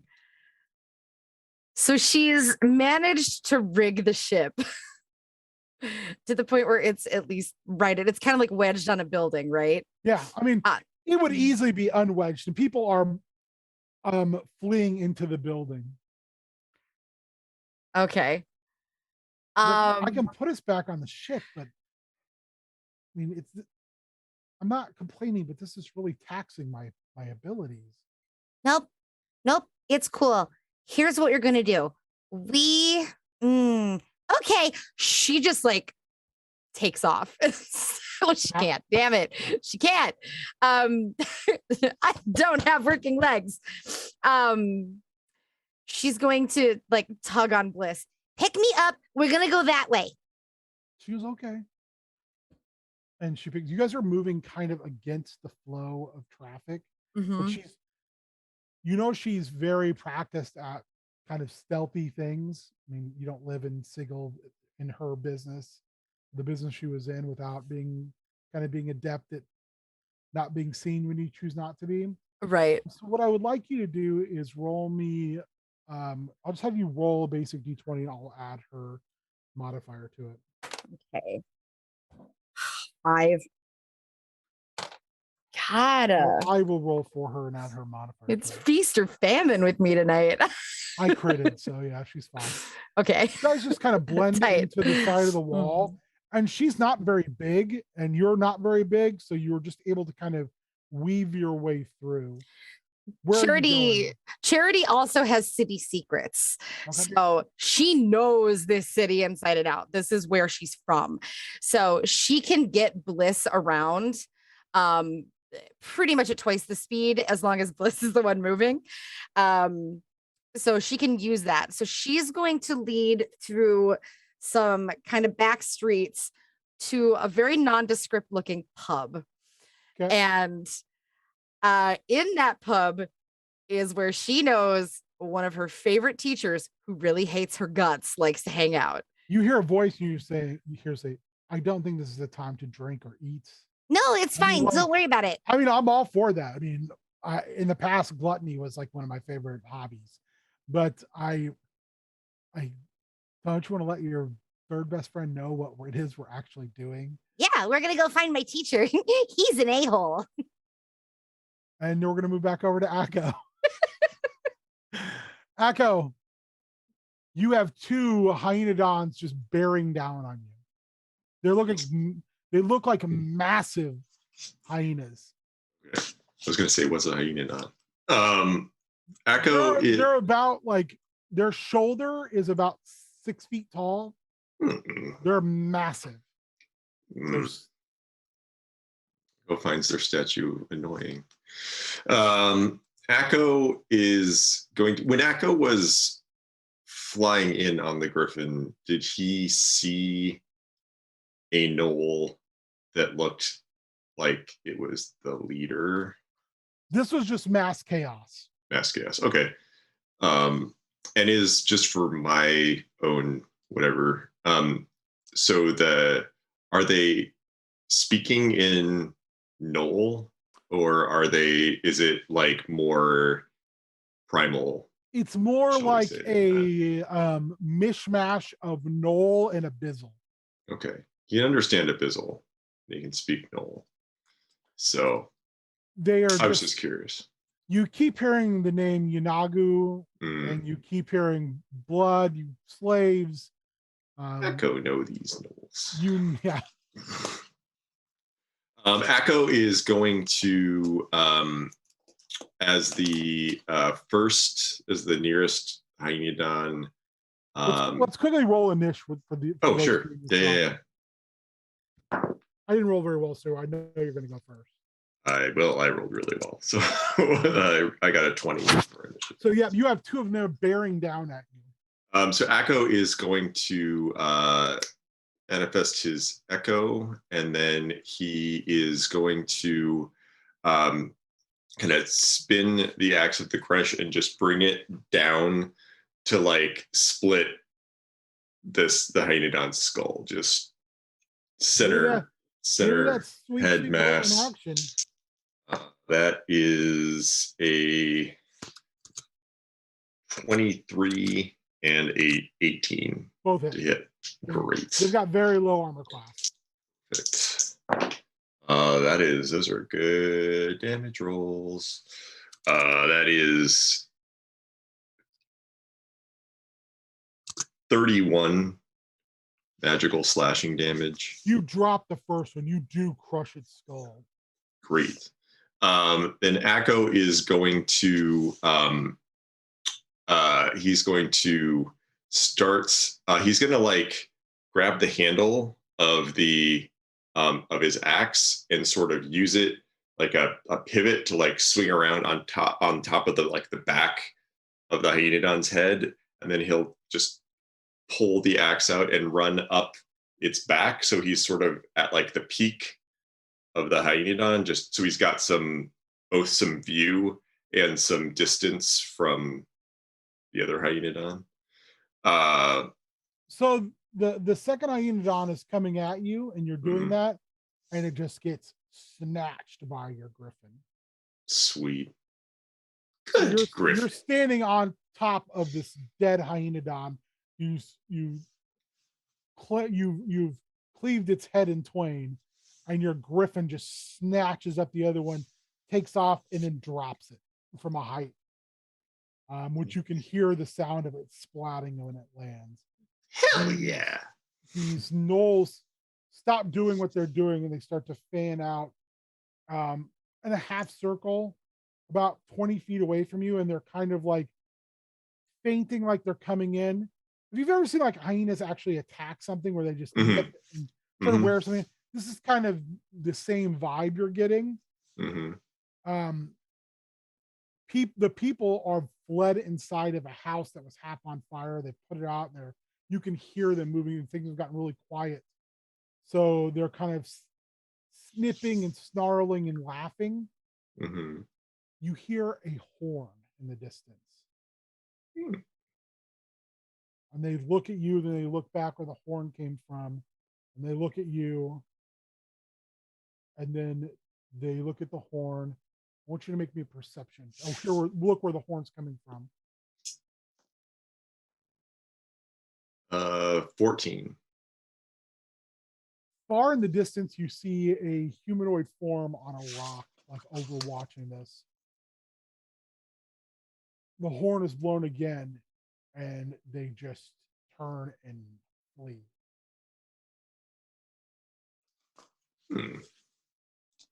Can Akko, how far away is it?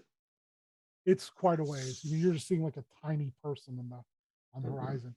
The one thing though you do see that doesn't flee is around the around the deceased and around kind of some of the more damaged stuff. You see what look like gnoll skeletons almost. Can you make me a nature check, please, with advantage? Natural 20.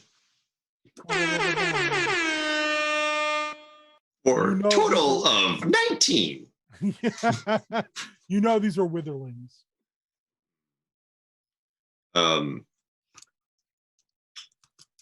And I don't, as a player, know what witherlings do. I mean, I kind of know like the vibe, like it's skeletons, like They're gnoll undead. skeletons, They're undead. undead gnolls. And can you just kill them? Yeah, I mean they're just undead gnolls. Yeah, I mean if the witherlings are around, Akko's gonna go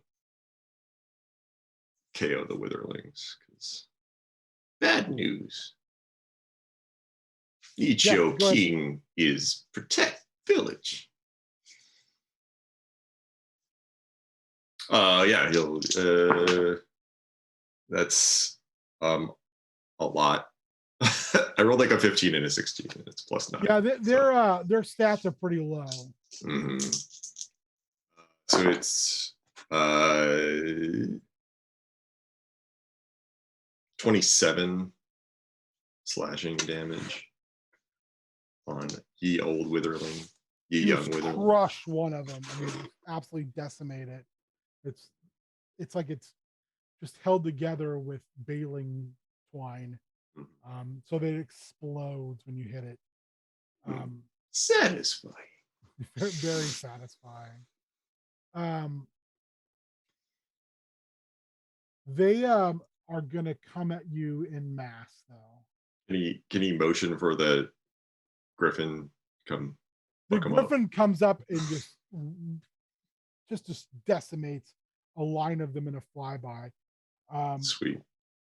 But 5 of them are just are coming and they're on top of you. Okay. They'll make their attacks. Miss, miss. Miss, miss. Lots of 6s. It's fine. Crit, 1 crit. Hmm. And last roll. Does a 17 hit? 18, I mean. Yeah, it does. So I do have a crit on you. Okay. Which is going to be a whopping 9 points of damage. No, Great. a whopping 15 points of damage. Sorry. Okay. And you also take 4 other damage. All right. Now, timeline wise, just curious, from when was there like a short rest between Zombie and Kellex, or did they go proceed directly to Kellex? Or No, you had a long rest. Oh, long rest. Sweet. That was a whole day. Oh, awesome. Just a second. Let me reset a couple things. All right. Awesome. Okay. Yeah, Akko is going to Is one thing I want to ask, are you wearing a helmet then that like I think we said you had a helmet that almost looked like a hound that they made you? Are you wearing that, or are you just null face out? I think when he saw it was Knowles, he would have taken the helmet off so that they would know what they were fighting or what they were facing, at least. So yeah, Akko, if there's 5 of them, Akko is going to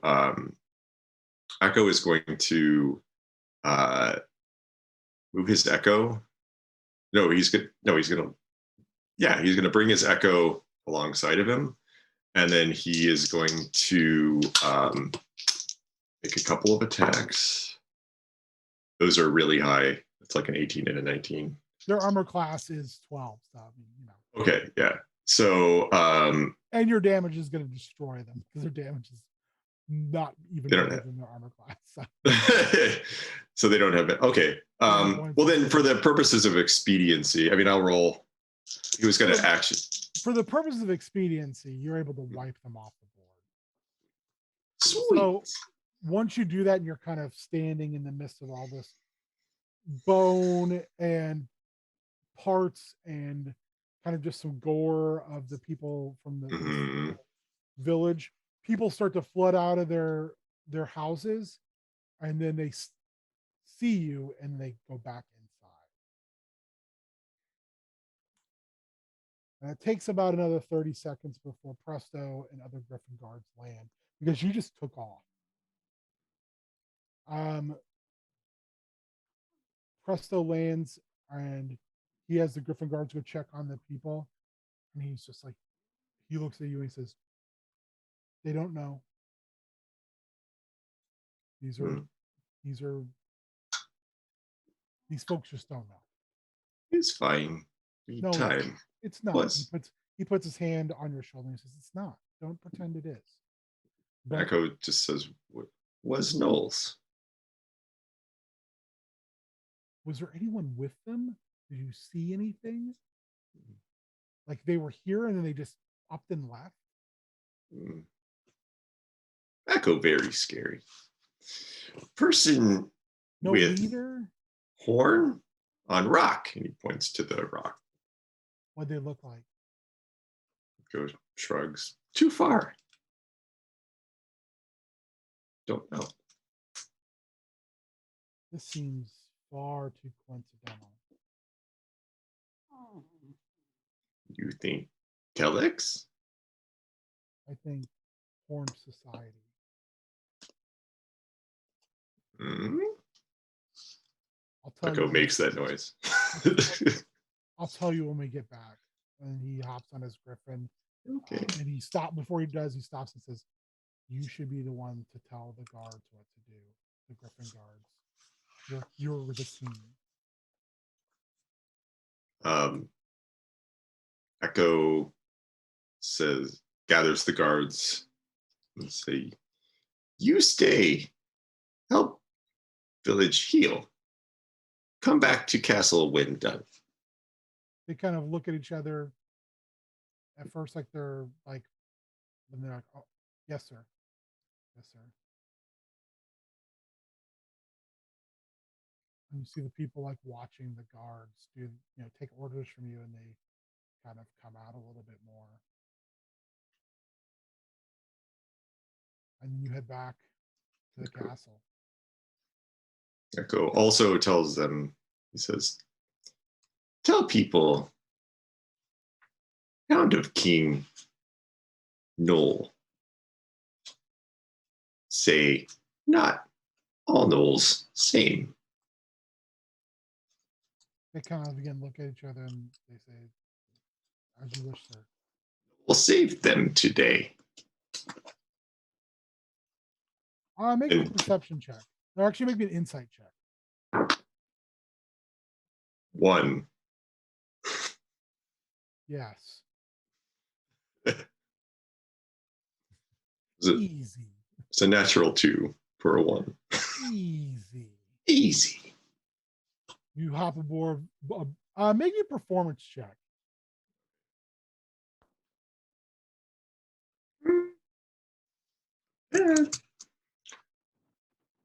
Yeah. What was it? 17. You change your demeanor when you say that, and you can see them kind of like there's 5 of them around, and a couple of them go, yes, they get very confident when you're confident. Yes, sir.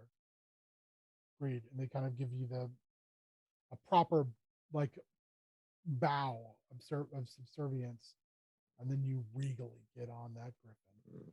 Yeah, Akko, like when he like goes back to the griffin, like makes a very deliberately wide path around the village so everyone in the village can see that he's a knoll. And then he gets on. So I want you to keep a secondary stat on your sheet for right now, Akko. Sure. And we'll just call it regal. And right now your score is 2. All right. You got on the griffin, and you and Presto head back to the castle. In the water. Amulet, what are you doing? You're an octopus. I'm an octopus. I mean, I'm an octopus, B. Settled that breathing problem. No longer a problem anymore. Octopus also need to breathe. Well, no, they breathe underwater though. Yeah. I read the stats. I wrote everything down. Good. Downside, they're not very strong. So it is an octopus version of you. Okay. So can I use my strength stats for? Yeah, I'll let you do that. Okay, because the strength stat on an octopus was like real bad. I wrote it down and it was so bad I forgot it already. Well, I want to grapple it with the tentacle and swing at it twice. All right, do your thing. Do I have to roll to grapple it or hold on, No, basically? You already had. Excellent. I'm gonna fight as an octopus. This is great. Oh, sweet. I rolled 2 18s, so it's like 25 each. Wow. Yeah. I'm assuming that'll hit. Yeah. Damage not so good though.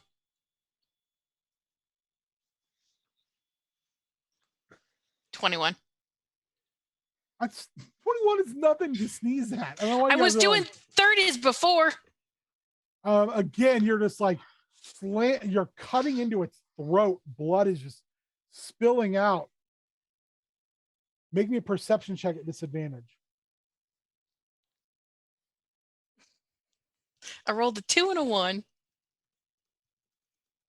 I don't see anything. This is great. I'm just. You're like, I'm in a bloody red haze of octopus rage. You're up, Twig. All right, so I'm going to lay on hands for all of the health I can give myself. So that's 15 hit points. All right, so maybe I can take another hit. Do I see them at all? I'm guessing not. Through its like bubble head thing, Charette, like a line of red light goes right down, and it's like Victor says that's where they are.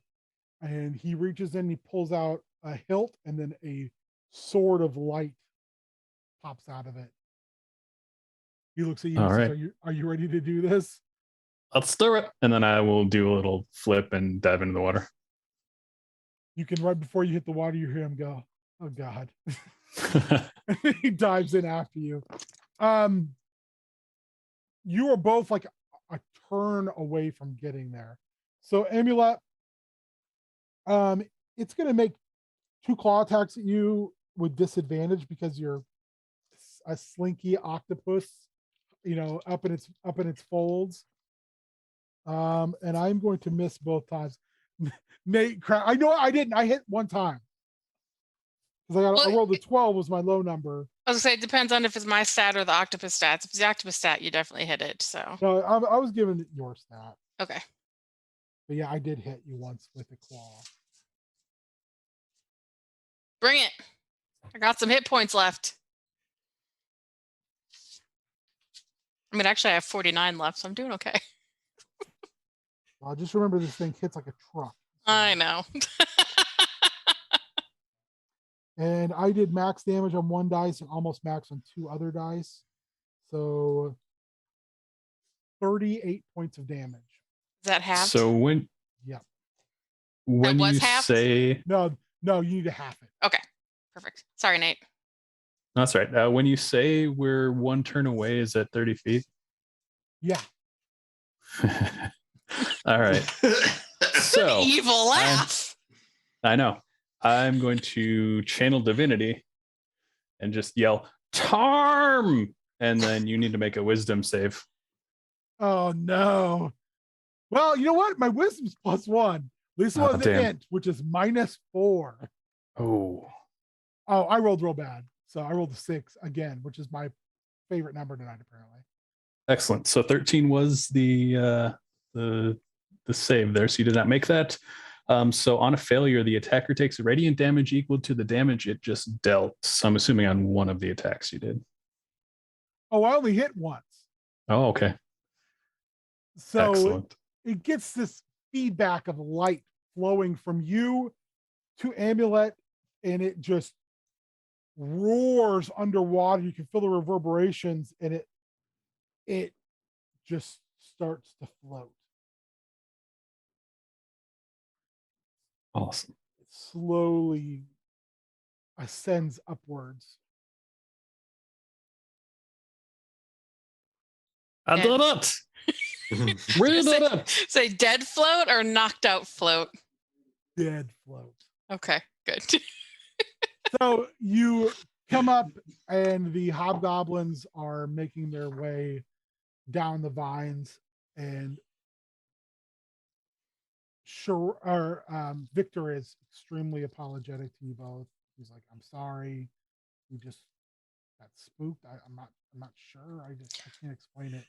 And he's like helping you pull this thing onto shore enough to where they can start taking it apart. I mean, I'll push it on the shore. I'm still an octopus. But so when you come out of the water as an octopus, the hobgoblins all look like they want to just completely dismember you. I'll push it on shore, take the ring off, be like, "We're cool. We're cool.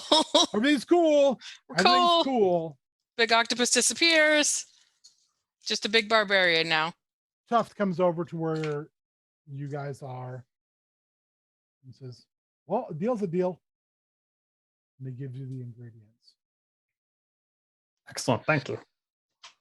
Now we just got one more left. Hopefully that one's easier than this one. Victor looks Yeah. at you again and super apologetic, and he's just like, "I'm so sorry." He turns Charette off. And he goes, "I don't know what's going on. It's just like he's skittish." That was a big thing, though. Well, Oh, I don't, where we're going, that's not as big as you think, and that's where we're going to stop for tonight. nice. So, if everyone can go around the table, tell people where they can find you, my intrepid SLKs, and if you have anything to plug.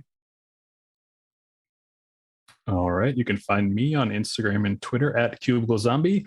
And you can find me next week, Wednesday, and every other Wednesday, right here in this very channel for the Tasty Boys. You can find us also at DNDDT Podcast and DNDDT.com.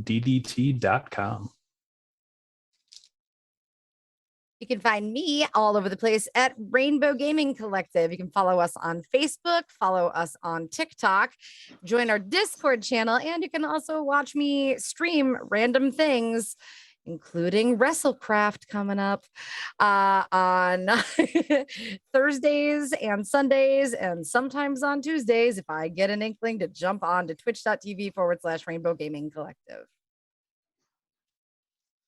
You can find me here every 2 weeks. And I think you should go follow all of my friends and because they do fun things. You can find me on the socials at Warrior MN.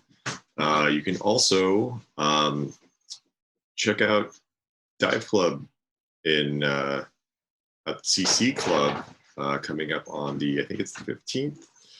Maybe, I don't know. Delta variants. So we'll see. So stay tuned. But you can check out at Heel Turn Radio on the various socials for updates on whether or not that'll be happening and when. So maybe come see me possibly, or don't. It's cool. It's up to you. You or don't. I don't give a shit. You can find me WrestleCraft, where I've built the best house I've ever built in my entire Minecrafting career. Well, I also have a cat room. I'm very proud of it. I also have a dog and a horse now. Just need a lot of name tags to name all my stuff, all my folks. I think Hilton Radio is this week. I'm sure we'll talk about all the crazy releases and PWG Mystery Vortex, which had a ton of people show up, including spoilers, Malachi Black showing up after the main event to face off with Super Dragon, who also made his return, hinting at a feud there, which I would be very happy to see. Yeah, I don't know. I can't think of what Tiny Ming is tomorrow, but I'm not on. There's stuff. I think we should just probably have a page of stuff. Can't believe you buried the lead that you got Minecraft back. I did get Minecraft back. Thank you to the beard. Although I am still reinstalling things on my computer. Had to go scorched earth on everything. Right. But it's back. Casual Doug also. Married Marks, everyone involved in WrestleCraft. It's been really fun lately. Which by lately I mean now, because we've just started playing again. So yeah, it's a good time. If you get the inkling to watch it, I will generally be on the heel turn stream with the beard. Other than that, I'm not sure when Star Wars is supposed to show. I know that Casual Doug did all of his post-production magic. It is now in the hands of the beard. So when it's going to play, everyone will blast out a lot of social media about it. If you're lucky, maybe some of the players will be in chat when it shows and you can talk to them about it. We shall see. I believe there was talk about every other Monday, so maybe it'll start next week. Maybe. Otherwise, I hope everyone stays safe. Be good to one another. And yeah. Go get vaccinated. Wear your masks. Yeah. Do both of those things. Yep. Kill a Or Spinosaur. Akko will find you. Easy. Chop your eyes out. All right, everybody. Bye. See you in 2 weeks.